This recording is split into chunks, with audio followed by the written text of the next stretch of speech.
Today on the Vegas Dog Moms podcast, we sat down with Jamie Lee of Animal Bonds to talk about strengthening your connection with animals through Reiki meditation. This episode is brought to you by Fairy Tale Wedding Day Pet Care, your dog's plus one. Fairy Tale believes that your wedding day should be your dog's best day too. From the wedding night to rehearsal dinners and photo shoots, your dog would be part of your big day. You can even add on the Dog of Honor service for wedding day video from your pet's perspective. And they do travel and have additional locations if you're not getting married here in Las Vegas. Visit the show notes at vegasdogmoms.com to download our exclusive coupon for $50 off your first service, and be sure to tell Lyric that Vegas Dog Mom sent you. Now, let's get to the episode. You're listening to the Vegas Dog Moms podcast. I'm Alexa, the Mindful Dog Mom. And I'm the dogtographer behind Pet Project by Jess. We are pet professionals obsessed with our dogs. Explore the life of a dog mom, where all breeds are welcome. Every episode, we will teach you new tricks and interview trustworthy experts who make pet lives better. We are the Vegas Dog Moms. Hello. Welcome to episode 7. How are you? How was your 4th of July with your pups? Oh, they just snoozed away. Yeah? I am so lucky. The older they get, the less they care about fireworks. I mean, back in the day, Dixon needed a Thunder Buddy, but now he's just like, nothing's happening. Don't worry about me, Mom. I borrowed some of that CBD oil, and that seemed to help her relax a little bit more. So thank you for letting me borrow it. Hey, I'm glad. Yeah. It's that lavender. I swear, that lavender. Yeah, kind of made her a little sleepy. So very helpful. I would recommend. Because, our neighborhood has like a whole fireworks show happening in our neighbor's backyard every year. So it lasts about, the entire month of July. So we've been just using it here and there. Like most neighborhoods around here. Speaking of neighborhoods, my neighborhood got like this crazy monsoon storm rolling through here yesterday, and I think we're the only place that got it in the valley, because everyone kept like messaging me and they're like, "What are you talking about? The rain? Where's the rain?" I'm like, "It's all over my house. That's where it is." We got hail. We had a little flood going outside. It's just pounding against our windows. So that was fun. I love monsoon season. Could have used more lightning and thunder, but got caught in a torrential downpour just trying to run to Target. So that was fun. It's like, not only is it 100-something degrees, now we're getting like hot rain pouring down. Can't escape it.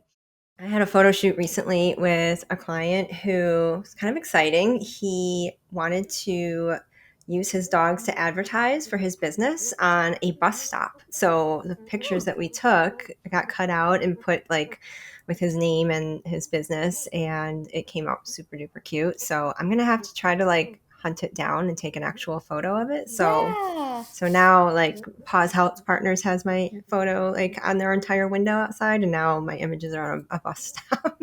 So it's exciting. Yeah, that is so great to hear. Yes, and with the weather we've been having, all my shoots have been happening at sunrise. So if anyone's wondering how I'm doing this, I'm definitely not doing the sunset sessions anymore in 100-degree heat. But at 5:30 a.m., it's actually really nice outside. Hey, all you gotta do is wake up to Mercedes in the morning. Yeah, anything to get you going. For me, it's like I just have to wake up a little earlier just to like get myself motivated and awake by the time so I can function, not like show up half asleep to a shoot. But I've been like scouting out all these locations in advance and seeing how they are, and everyone's just out there walking their dogs and hanging out. So people are taking advantage of the early hour weather, that's for sure. Good. But yeah, and I think other than that, there's been more announcements for classes for Shutterhound. I don't know if you know Seth Castile. He takes all those underwater dog photos that are really funny because it's them like chasing treats in a ball and making crazy faces. But he will be doing 2 classes while I'm there. So I don't know how I'm going to attend all the classes because they're from like 9 to 6 all day long for 3 days. But there's so many teachers and so many classes. I hope I can make it to all of them, but we'll see how it goes. Yeah, I'm counting down the minutes to Super Zoo. Yes, yes, and I believe I'll be able to join you for part of it at least, so Yay! that'll be cool. We will we'll have to report back on all of that. Yeah. But yeah, anything else new in your world?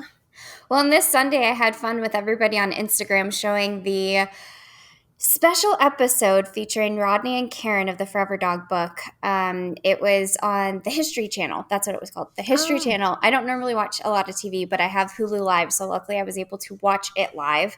And it's called The Food That Built America, and they literally went through all the history of how kibble came to be. And it was so much fun because I've always known what it's been like, but now getting to like see another point of view on TV Mm-hmm. of how Purina came to life is just like mind-boggling. Because you're like, oh, that makes sense. Is this like a show that's on Hulu, or is it just like it was like a one-time thing that was live? So Like, could I go back and watch it?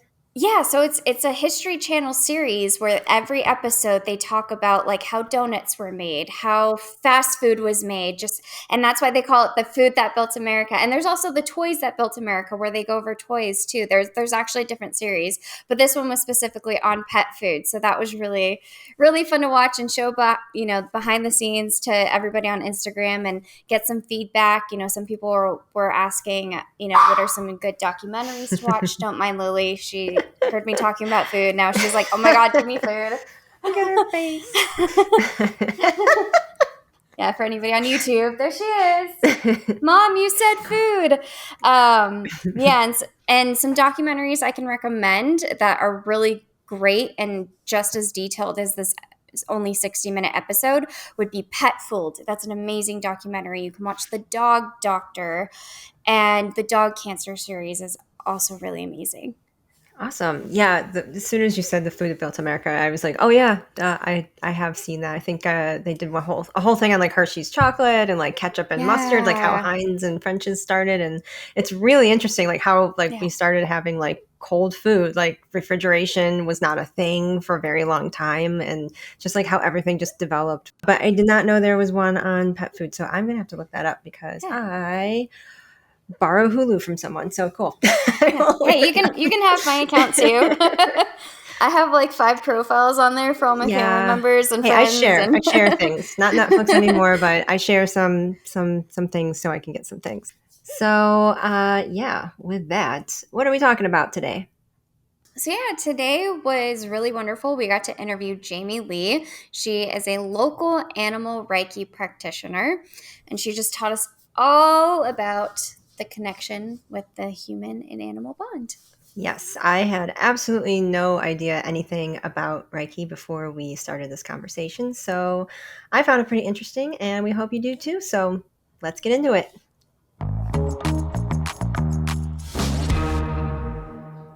All right, welcome to the Vegas Dog Moms podcast. Today we have Jamie Lee of Animal Bonds. She's a local Reiki animal practitioner here in Las Vegas. So go ahead and introduce yourself. How long have you been practicing, and what inspired you to start healing animals? Well, I'm happy to be here. And so I am, as you said, an animal Reiki teacher and practitioner. And I also teach animal led meditation and work with competitive sporting dogs. And I started this whole process of energy work and exploring how I could help animals about 18 years ago. When I became exclusive with animals was probably around 12 years ago. And so I've taken a lot of different classes, energy classes, Reiki classes, color light therapy, small animal massage, all these different modalities because I really wanted to help animals somehow. So that's how it all began. Awesome. So Reiki is a Japanese word that literally translates to universal life energy. So tell us some more about this ancient healing art. Yes. So Reiki gets a little confusing sometimes. So what I practice is the let animals lead method. That's what I practice now. When I started 18 years ago, I was learning the techniques that we teach for human, which is hands-on healing method. Um, the let animals lead method, which I find is a little more respectful towards animals and they tend to accept it more, is based on the traditional meditative form of Reiki, which began in Japan.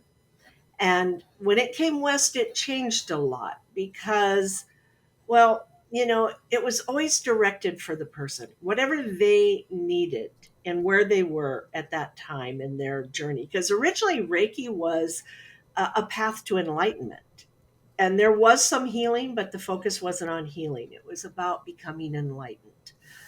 And as it's gone west, there's a lot more emphasis now on the hands on healing. And we've kind of lost track of some of that spiritual enlightenment.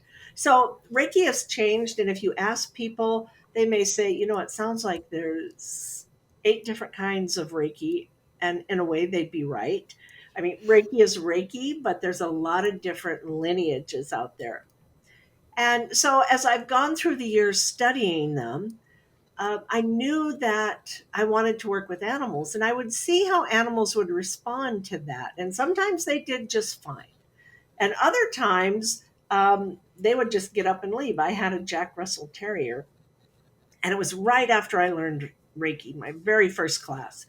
And she was 2 years old, and she was finally laying beside me because for 2 years she was just on the go, Jack Russell Terrier. And so I thought, oh, this is my chance. I can give her Reiki.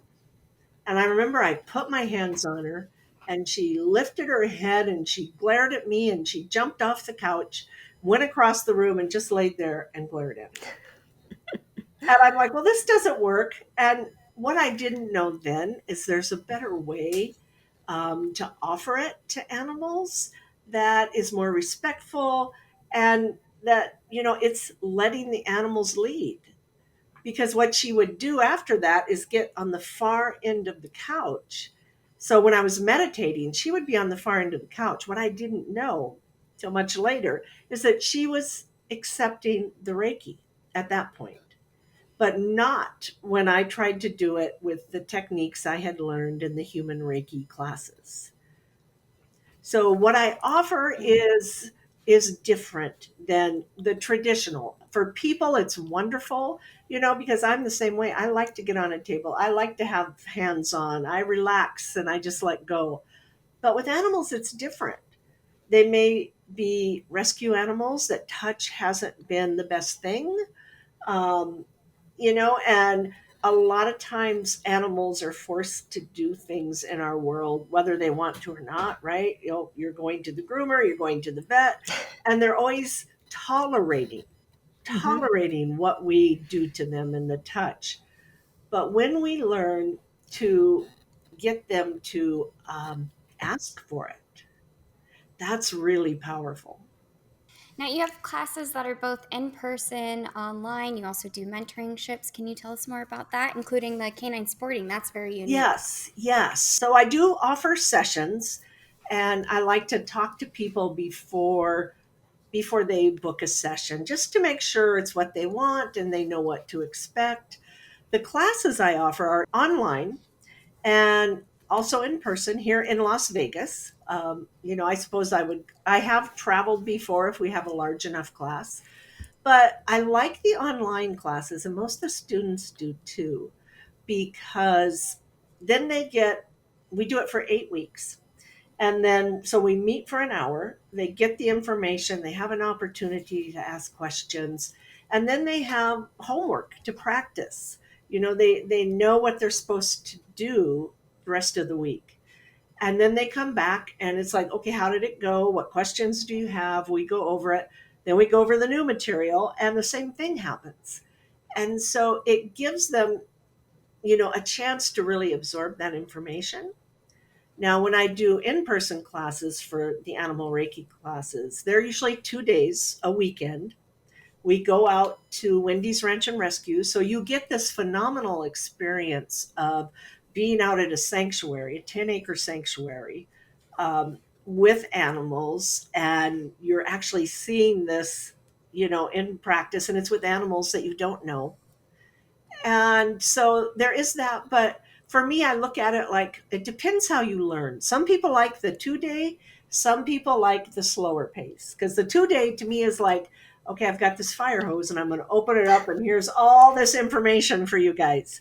Some people love that. So it really depends how you learn. And that's why we offer the options.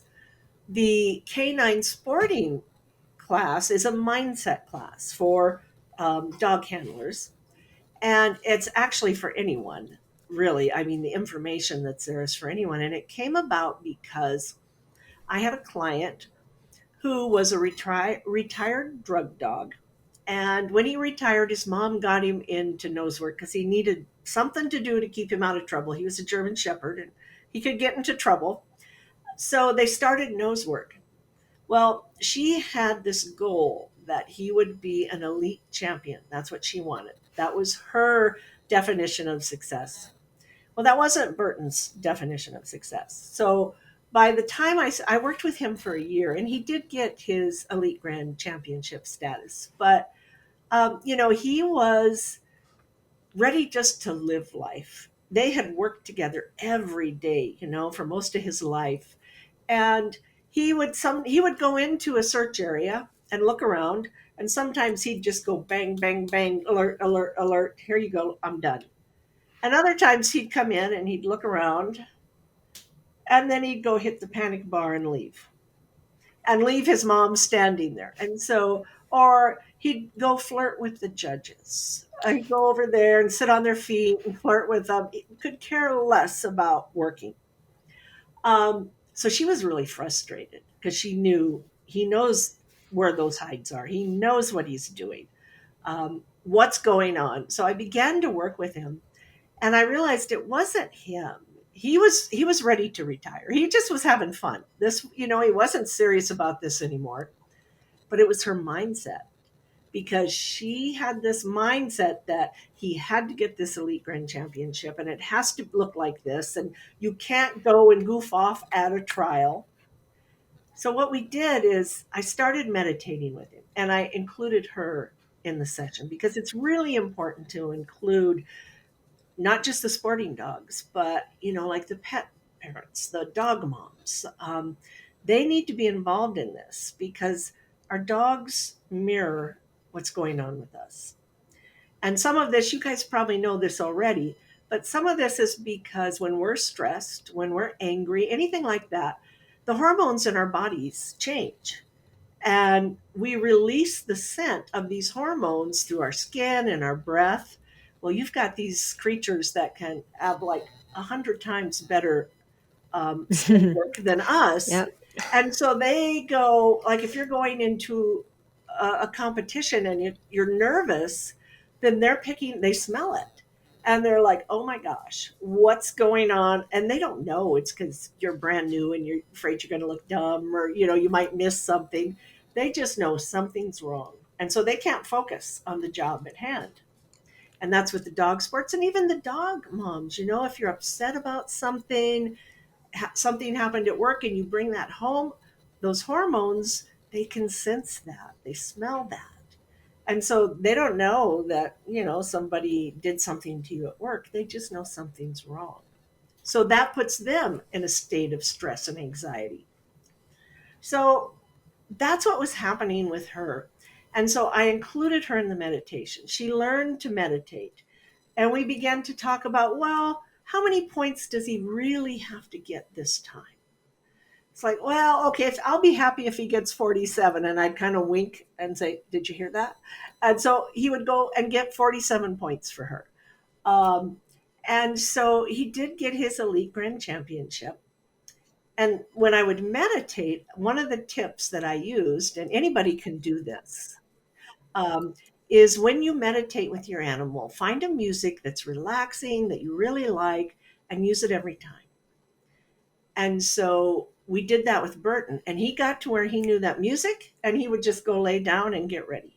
And he would just like, and she even put that music on her phone. So when they would go to trials, there's a lot of downtime at trials, and they sit in the car and there's time to get stressed and bored, and so she just turned the music on, and he would just settle down in his bed in the back of the car and just do his own little Reiki session. Um, so it's really important that the people, the moms, the dog handlers, all the people that really are interacting and bonding with the animals get involved. So it's improving, people's mindset, but also the relationship that they have with their pets. Yes. And the canine sporting classes, the first thing I have them do is, what's your definition of success? Because really, what we want to get across is that it's not about the ribbons. I mean, those are nice, right? The ribbons, the trophies, all of that is nice. But it's really about the experience you're having with your dog and the memories you're making and the bonding that's happening and the joy that you Mhm. are creating together. 100%. What do you think? What are the three most common reasons that dog owners come to you for being out of balance? One reason is we're kind of they call because it's their last resort, meaning they've been to the vet, their animal's very sick, the vet said there's nothing more we can do. And those are hard ones because I have to be sure to let people know, it's not, what I do is not a miracle. I Yeah, have seen manage amazing, expectations. yes, I have had amazing things happen, but um, it's not a miracle. But what it can do is bring peace and calm if they're making their transition to the animal and to the people, because this is a tough time, and the people are upset. And if we can get them to calm down, if we that'll help calm the animal down, and we can just help negotiate this whole process and make it more peaceful, calmer for everyone. I would say the second probably reason is because they want to heal animals. So I get a lot of people that they want to take classes. I want to go out. I want to heal animals. I want to have a business. I want to volunteer at a shelter. And that is fabulous. Absolutely fabulous. And that is just the outer layer of the onion when people come to me. So I don't tell them that at the time. It's like, yes, come, you will learn to heal animals. And yeah, they will. But that is just a very small part of how their life is about to transform. And then finally, because, like the sporting competitors or anyone who wants a better relationship with their dog because they work with them or they just love them, they want a better relationship with their dog. I love that because relationships really is what brings you together for companionship. So Yes. having that strong relationship is so important. Can you tell us three things that dog moms should really focus on that companionship with their animals? So for dog moms, the first thing I would say is heal yourself. And I know when I say that, people kind of go, what? But as we just spoke about, right? Animals mirror what's going on with us. So through our hormones, our scent, um, when we're angry and we come home and when we're in that place, we miss so much. If we're stressed or angry or upset, we miss really special moments with our dogs, um, and they're missing out too. So the first thing, if you want a good relationship with your dog, the first thing you have to do is look at yourself. What areas do I need to maybe work on? So I don't. It's a relationship, and you said that.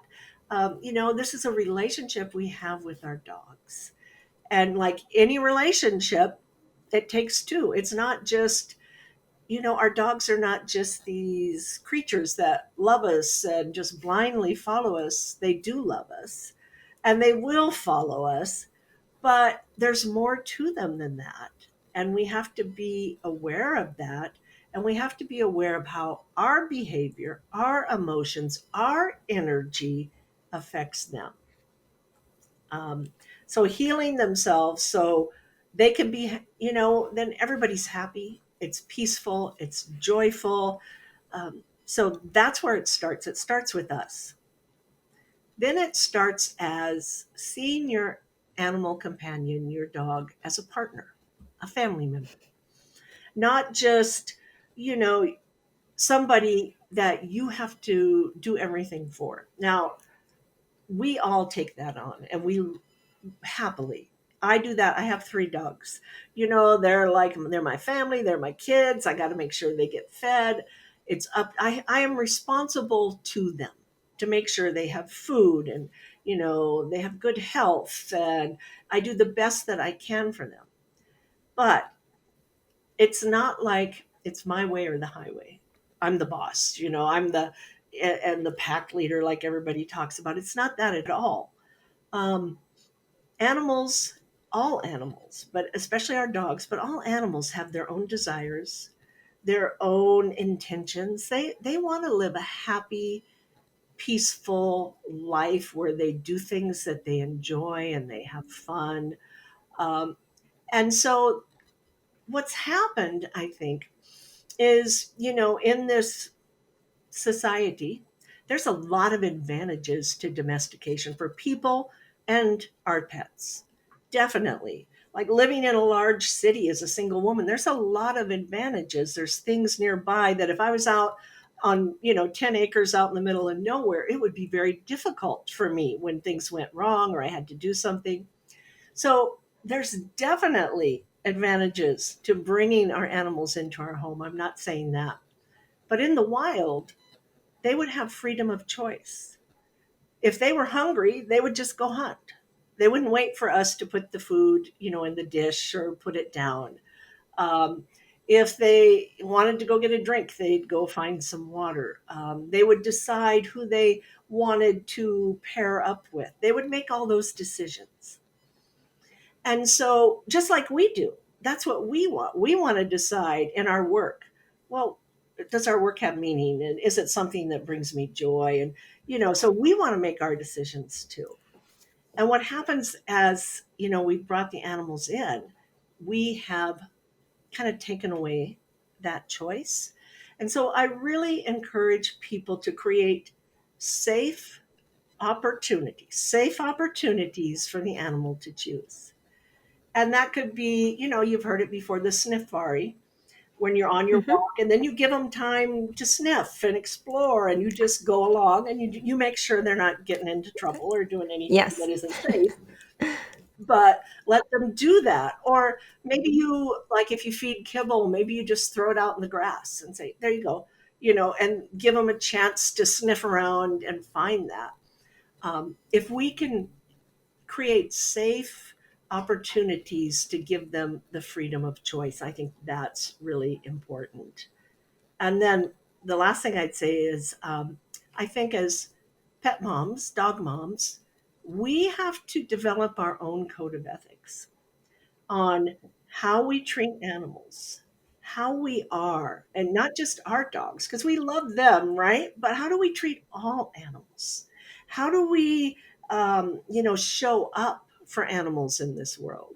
And there's so many ways that we are showing up. We show up in our behavior, in our diet, in our activities with our dogs. How are we showing up? And really, I encourage people, what's your code of ethics when you're with your dog or when you're with your neighbor's dog or you're just out in the park and you see some birds or something? What's your code of ethic? Interesting. It's a good perspective to have, though, I think, for everyone to keep in mind of, making sure your pet is also, living their best life. I'm a huge fan of the snifaris, and as Yeah. much as sometimes I just want to go on that walk and get my exercise, I know it's her walk, and this is like the biggest part of her day sometimes besides eating. But Yes. she loves those. She loves sniffing. I like taking her to new places and letting her explore, keeping an eye on her, of course. But Right. yeah, a good thing to keep in mind is it's not just all about us. So I really like that mentality. Do you have any current or future projects that you're working on? Well, yes. So, of course, I just kicked off the canine sporting dog class, the mindset class. So, I've got my first one going on, and I will be continuing to promote those. Something exciting that I'm working on right now is a class at UNLV, a community education class that will be next spring. So, it's a ways off, but it's the pet effect and learn animal led meditation. So in this class, we're going to explore and be, it's very hands on and there's going to be activities, but they're going to discover the benefit of the human animal bond. We're going to go into that and how animals, living with animals, benefit us. Then we're going to just talk about the benefits of meditation, and then we're going to talk about how do you really meditate with animals in a respectful way that is where they are asking for it and not just tolerating it.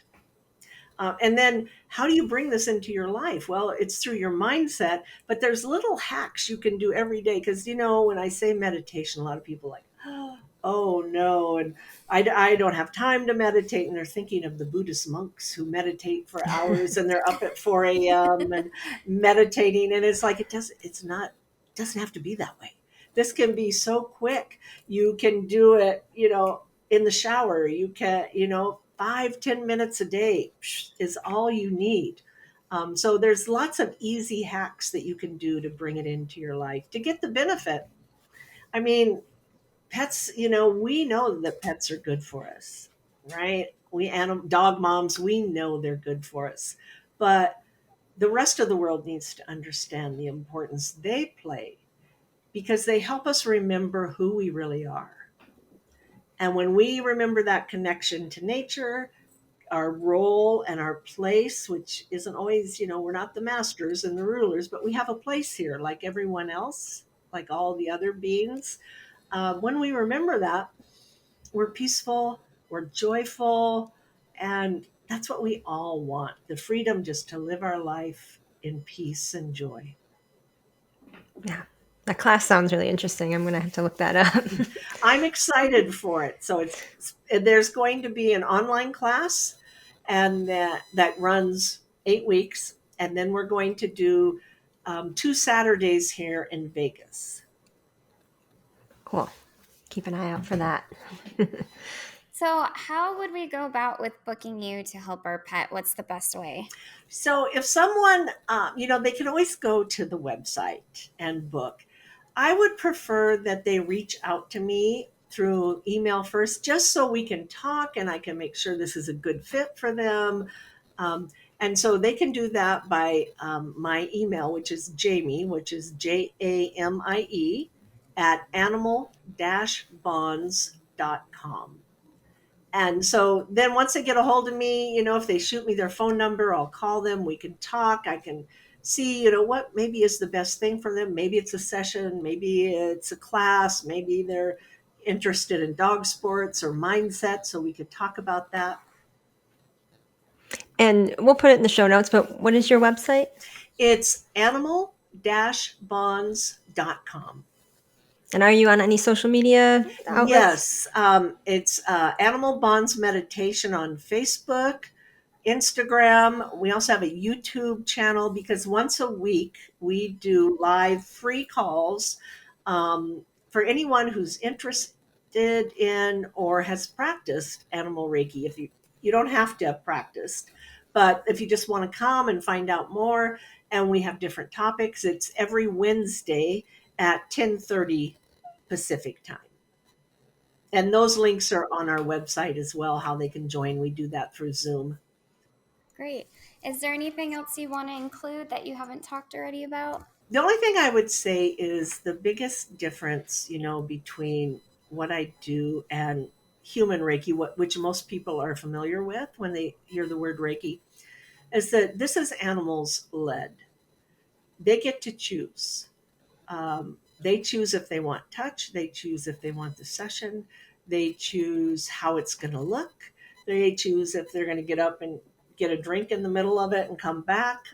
It's always their choice. They are in charge of these sessions.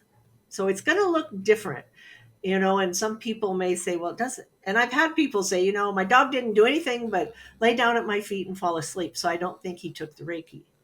I'm like, I think he did, because that's exactly the kind of response that we're used to seeing, where they fall asleep or lay down or yawn or get soft eyes.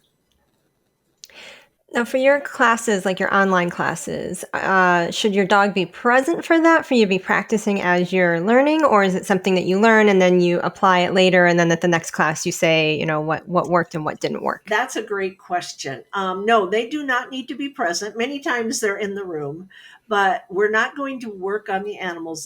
You're going to learn the techniques. We'll be practicing together. Yes, I'll guide people through a meditation. So if your dog is there, they may just go ahead and relax into it, but they do not have to be present. In fact, for UNLV, they no longer have classes where the pets come in. And so that's why we had to make sure that they had enough time in between each class that they could practice at home. Well, I'll admit I knew nothing about Reiki before coming into this, so I just learned a whole lot about how it all worked for people or pets. When I saw your name on the list, I was like, oh, this is going to be super informative because I know nothing about it. So, Well, I hope yeah. I cleared up some of the ideas Yeah. out there about it. So, yeah, I'm very interested in that class next spring, so I'll keep an eye out. yes, absolutely. I'm excited for it. So we got to get enough people to sign up. He said, I don't want to cancel this. I said, well, I don't want you to either. So Yeah, thank you so much for being here and thank you for explaining having everything. me and, allowing me the opportunity to share this information. I so appreciate it. Yeah, we want the people of Las Vegas to know, all that they can about improving their pets' lives. So this is definitely helpful. It's so important, and this is very holistic, and it's a great way to live with your dogs and your pets. And it's great just to have those holistic options out there for those who want to welcome it into their lifestyle. Because everybody's lifestyle is different, but when you learn something new like this, it just kind of changes your mind and experience, because perception is everything in life. It really is. And, I always stress it's not a miracle. It's not going to replace your vet care. Please, you need a vet. You need that. You need trainers. You need all of these. I'm part of your team, right? So we really should have a team as dog moms. We need our medical teams. We need our trainers. We need our groomers sometimes, depending on your dog. And I'm just part of the team. So, like Burton, he had all kinds of coaches. He had coaches that trained him in nose work. He had 2 or 3 nose work coaches, and I was one of his coaches. I was his Reiki coach, and so it takes a village to raise a kid. Well, it takes a pack to raise a dog. Yep. I love that. It's cute. We start using that. It takes a pack to raise a dog. Yep. Well, yeah, thank you so much, Jamie. We learned so much today, Thank and you. we appreciate you. And you can always find Jamie on the Dog Lovers Directory. Yep. Thank you for being here. Thank you. And welcome back. That was such a great episode. We learned so much. Yeah, that was great. Thank you again for talking with us and educating everybody. All right. What do we got in our treat bag this week? So, this week we wanted to talk about dog supplies outlet stores, which you can always find them on the Dog Lovers Directory at petprosoflasvegas.com. So they just announced that they have launched a new Roundup for Rescues program. From now until September 30th, we will be raising money for 5 local rescues with help from you. You can donate as much as you want or as little as you'd like. Just visit any of the dog supply locations and ask your cashier to donate. They're open from 8 a.m. to 8 p.m. every single day. And this is like a trial run, but let's be honest, they're going to keep this long term. So this quarter, from now through September, all of your donations are going to be going to A Path for Paws, Wagging Tails Rescue, Positive Difference, Vegas Roots Rescue, and Crazy for Paws. All of those donations are going to be split equally among all 5 of these local rescues who were chosen by each store, because there's 5 stores and they each chose their own rescue. And so again, if you're spending $8.99, you can round that up to 1 penny if you'd like, and that 1 penny is going to go to all of these rescues. That's amazing. And you just reminded me of another place that we can add. In Henderson, the Human Bean, I love that name, coffee shop. The first Monday of every month, they donate $1 from each order to the Henderson Animal Shelter. So that's really awesome. And I will throw this out there. The PetSmart that's in Henderson is looking for dog walkers from 7 to 9 a.m. Just volunteer to walk the dogs, because they now have a full-time adoption center through Hearts Alive Village, and they need the dogs walked. So it's not just Saturdays you show up and there's a rescue there doing adoptions. They are there all the time. So just a heads up on that. So yeah, we had a lot of fun stuff in the treat bag. Speaking of that, we have to bring out the poop bag, I think. All right, what do we got in there to clean up? So as you know, there are tons of events going on in Las Vegas. And there's an event coming up on July 30th, and it is the 2nd annual Pour for Paws fundraiser. This is hosted by the Emerald at Queensridge, and this fundraiser is set up to donate money to the Hearts Alive Village and Pawtastic Friends. I just wanted to be clear that I decided not to participate in this event like I did last year, because there was a little bit of drama. all I'm gonna say is they refused to be transparent about where the money was going to. They refused to be transparent about where my $100 vendor fee was going to. They refused to be transparent about how much they donated to these rescues. And when they invited me to come to the 2nd annual Pour for Paws fundraiser, I asked for proof of what was donated last year, and they said no. No. Just to be clear, when they did the fundraiser last year and this year, it clearly states all donations 100% go to some kind of rescue organization. They didn't say a portion. They didn't say maybe.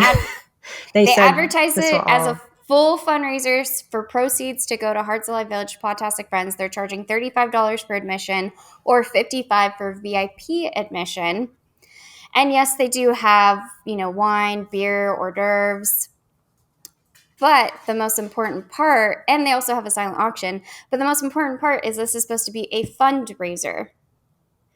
But they refuse to provide the details of how much they're raising for the animals. It sounds like for $100 or $55 or whatever they're charging, it sounds like if they're going to have food and drinks, 100% of the donation money can't go just towards the shelters anyways, because they need something to throw the party. So it's maybe it's 50%, but is there a way that we could verify that Hearts Alive Village or wherever these rescues are that were supposed to receive it actually did receive funds, just to confirm? I think that would be great if any of these rescues that are involved can clearly state, hey, thank you, Queensridge, for raising this amount of money to me. That's all I want to know. Yeah. It's weird how that they much wouldn't did you raise? Tell you. And the fact that you're hiding it from me, how is this a fundraiser? How am I knowing how much? It's very not appropriate. Shady. Well, you're not the only one that dropped out from doing it, right? Multiple other places let you know that they were not going to participate. Our friends at Hair of the Dog Vodka dropped out, and I'm sure there's other vendors who have dropped out as well. That's a shame. Yeah, it's a shame, and if you go, just be careful how you spend your money, because they may be advertising that it's a fundraiser, but if you can't provide those details and those contracts to me, how do I know that it's an actual fundraiser? Yeah.